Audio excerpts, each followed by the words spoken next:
Before a special operation unit kicks in a door or rescues a hostage, someone has already spent weeks, sometimes months, building that picture. They've identified the target, tracked their movements, mapped their relationships, uncovered the routines, and even determined the exact moment the assault force should strike. If they get it right, the operation looks effortless. If they get it wrong, people die. I know that side of the mission because I was an operative in the intelligence support activity, the US military's Tier 1 intelligence unit, supporting some of America's most sensitive, national-level special operations missions. But here's what most people don't realize. The United States isn't the only country with a world-class intelligence ecosystem supporting its special operations forces. Britain has one too. And unlike the United States, where many organizations have developed overlapping capabilities over time, Britain's system is built around a highly specialized organizations, each with clearly defined roles that fit together like pieces of a puzzle. Today, we're going to pull back the curtain on one of the most sophisticated intelligence and special operations ecosystems in the world.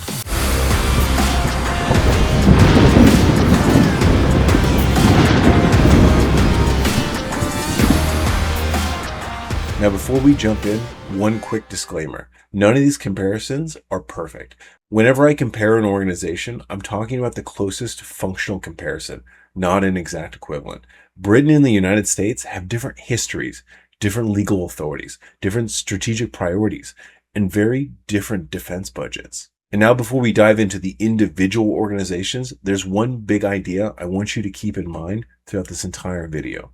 Britain and the United States didn't just build different intelligence agencies, they built two very different ecosystems.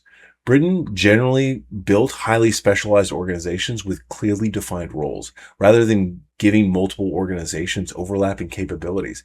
Each organization was designed to excel in a specific area and work together as part of a larger system. The United States evolved differently. As America's global responsibilities expanded, many intelligence agencies and Tier 1 organizations developed a broader, overlapping capabilities instead of just relying on one another and every time they needed a particular capability. One of the biggest reasons that this was possible is the overall funding within the United States defense budget. The United States spends dramatically more on defense than Britain, allowing multiple organizations to develop similar capabilities while remaining highly effective. Britain, with a much smaller defense budget, concentrated on expertise into specialized organizations that depend on one another. So which system is better? Well, that depends on what you're trying to optimize for. Britain's model is probably the most cost-effective. The American model is arguably more capable overall because it can afford greater redundancy and flexibility. Neither approach is inherently right or wrong. There are products at different budgets, different strategic priorities, and different global responsibilities. Now, keep that framework in mind as we go through each organization, because once you understand the ecosystem, the rest of Britain's intelligence community starts to make a lot more sense. So let's start at the top. The Ministry of Defense, or the MOD, oversees Britain's armed forces. That includes the British Army, the Royal Navy, the Royal Air Force, Defence Intelligence, and UK Special Forces. Its responsibilities include military strategy, procurement, budgeting, and ensuring Britain's military operates as one integrated force. The closest American comparison is probably the Department of Defense. Both oversee the nation's armed forces. Their biggest difference is scale. The Pentagon manages the world's largest military with global responsibilities. The Ministry of Defense oversees a much smaller force through a more centralized structure. Think of the MOD as an organization responsible for ensuring every part of Britain's defense establishment is working towards the same strategic objectives. And now for the first intelligence organization, which is MI5. Most people are one decision away from changing everything. I spent years at the tip of the spear as a Tier 1 operator.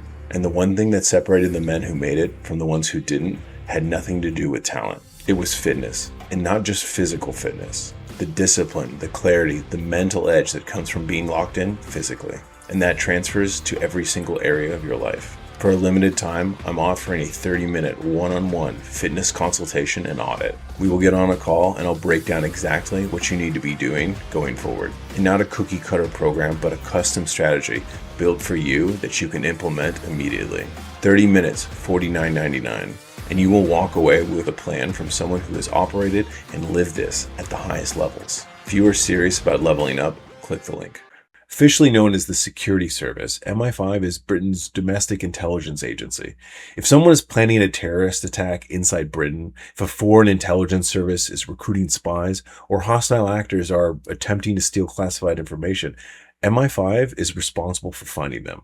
One thing that surprises many people is that MI5 isn't a police organization. They don't make arrests. Their job is collecting intelligence, identifying threats, and working alongside police organizations that carry out the arrests and the criminal investigations. The closest American comparison is probably the FBI's National Security Branch. Both focus on counterterrorism and counterintelligence inside their own countries. The biggest difference is legal authority. The FBI is both an intelligence agency and a law enforcement organization. MI5 focuses almost entirely on intelligence while leaving law enforcement responsibilities to the local police authorities.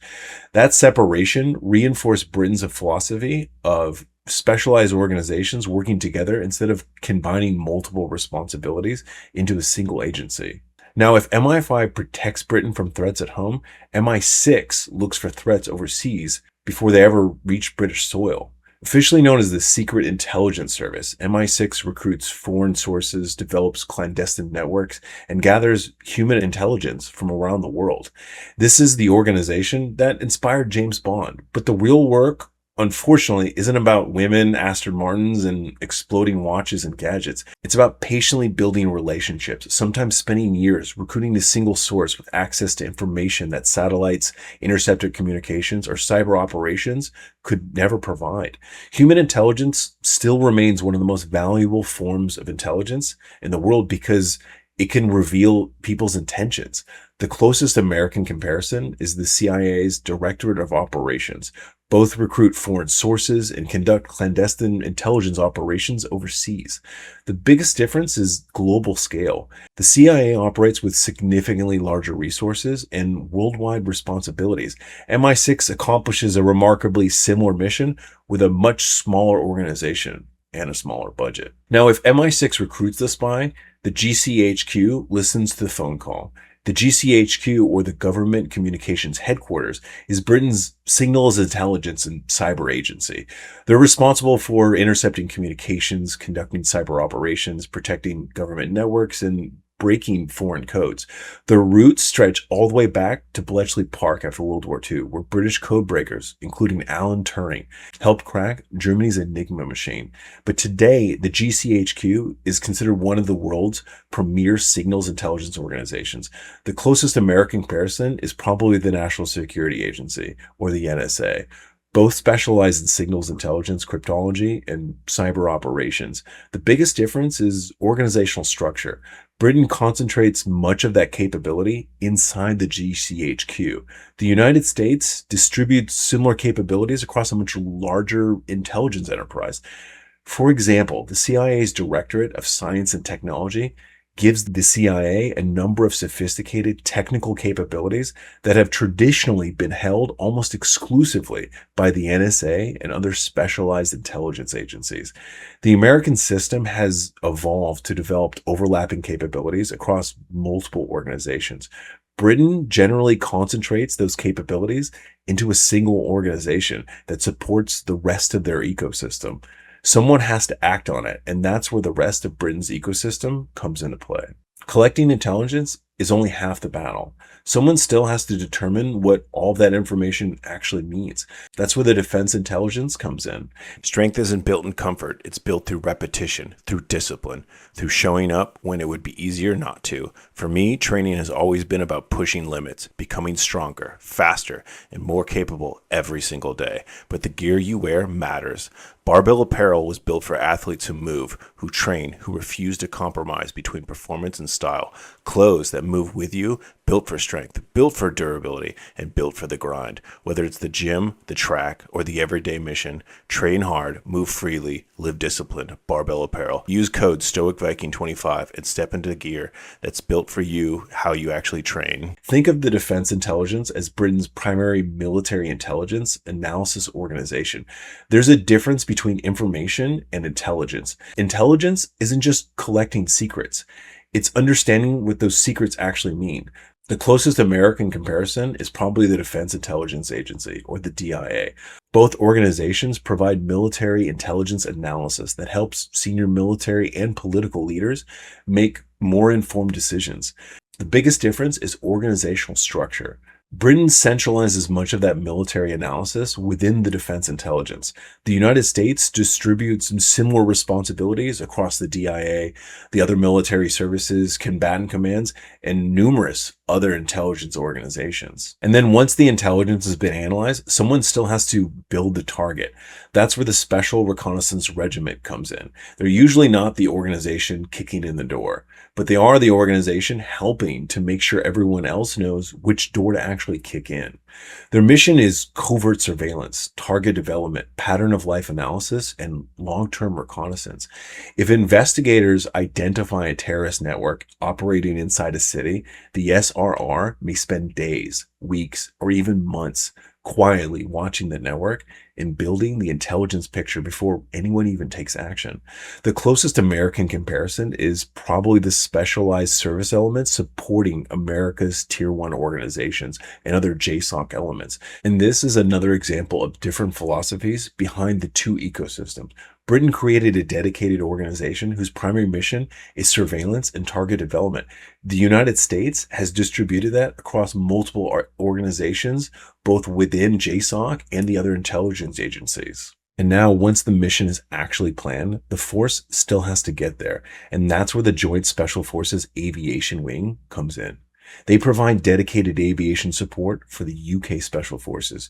They insert operators under the cover of darkness. They extract assault teams. They support maritime operations, and they will fly in some of the most demanding conditions imaginable. These crews are essential to every mission. Special Operations Aviation is much more than just transportation. It requires precision flying, low-level navigation, night vision operations, and years of experiencing operating along Special Operations Forces. The closest American comparison is the 160th Special Operations Aviation Regiment, also known as the Night Stalkers. Both organizations exist for one purpose: to ensure special operation units can actually get to the objective and accomplish the mission, and most importantly, return home safely.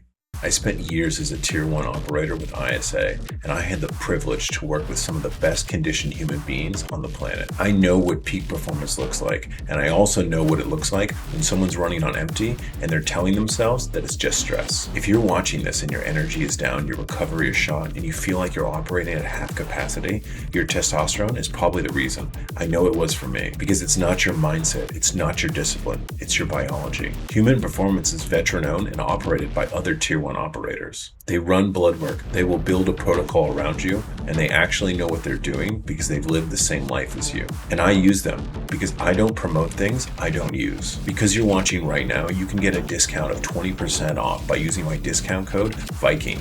The link is below. Get the blood work done. If you're fine, then you'll know. If not, then you'll have a solution. Either way, you win. Discount code Viking. Do it today. And then, eventually, all that preparation leads to the assault force, the Special Air Service, or better known as the SAS, which was founded during World War II by David Stirling. He had an idea, which was revolutionary. Instead of fighting enemy armies head-on, small teams would infiltrate deep behind enemy lines, destroy key targets, gather intelligence, and disappear before the enemy even realized they were there. That concept helped to shape modern special operations and the development of virtually every Tier 1 special missions unit in the world. Today, the SAS conducts counterterrorism, hostage rescue, direct action, special reconnaissance, and other national level missions. One of the operations that made the SAS famous around the world was the 1980 Iranian embassy siege in London. That operation fundamentally changed how governments throughout the world thought about counterterrorism and inspired many countries, including the United States, to continue expanding elite hostage rescue capabilities. And the closest American comparison to the SAS is Delta Force. Both are national level special missions unit capable of conducting their own country's highest risk operations. But the biggest difference isn't capability, it's the ecosystem surrounding them. Delta Force operates with a much larger special operations enterprise where several organizations possess overlapping capabilities, and the SAS operates within a smaller, more specialized ecosystem with a significantly smaller budget.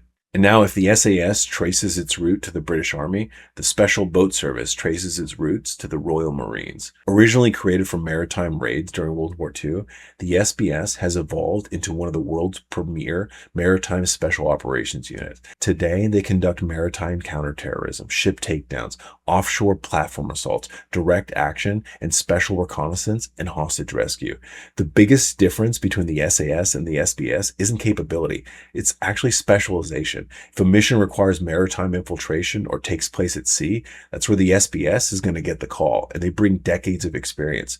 The closest American comparison is DevGru or SEAL Team 6. Like the SBS, DevGru maintains an exceptional maritime capability while also serving as one of the nation's premier counterterrorism units, or its Tier 1 equivalent. Just like the SAS, the SBS operates within a smaller, more specialized ecosystem with also a significantly smaller budget. When most people think about British intelligence, they think about James Bond and MI6. When they think about British special operations, they think about the SAS. But hopefully by now, you've realized that those organizations don't operate in isolation. They're just two pieces of a much larger machine. MI5 protects Britain from threats at home. MI6 recruits foreign sources overseas. The GCHQ dominates signals intelligence and cyber operations. Defense intelligence turns information into understanding. The Special Reconnaissance Regiment develops the target. 18 UKSF Signal Regiment keeps everyone connected. The Joint Special Forces Aviation Wing gets operators to and from the mission safely. And the SAS and the SBS execute Britain's most sensitive military operations.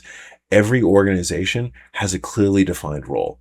Every organization specializes, and together they create one of the most respected intelligence and special operations ecosystems in the entire world. The contrast with the United States is clear, though. Britain built an ecosystem where organizations generally stay in their lane and depend on one another. The United States built an ecosystem where many of those organizations maintain overlapping capabilities, and that overlap creates greater flexibility, resilience, and arguably greater overall capability. But it also requires an enormous amount of funding to build and sustain. Britain's model is probably the more cost-effective approach. America's model is arguably the more capable one overall.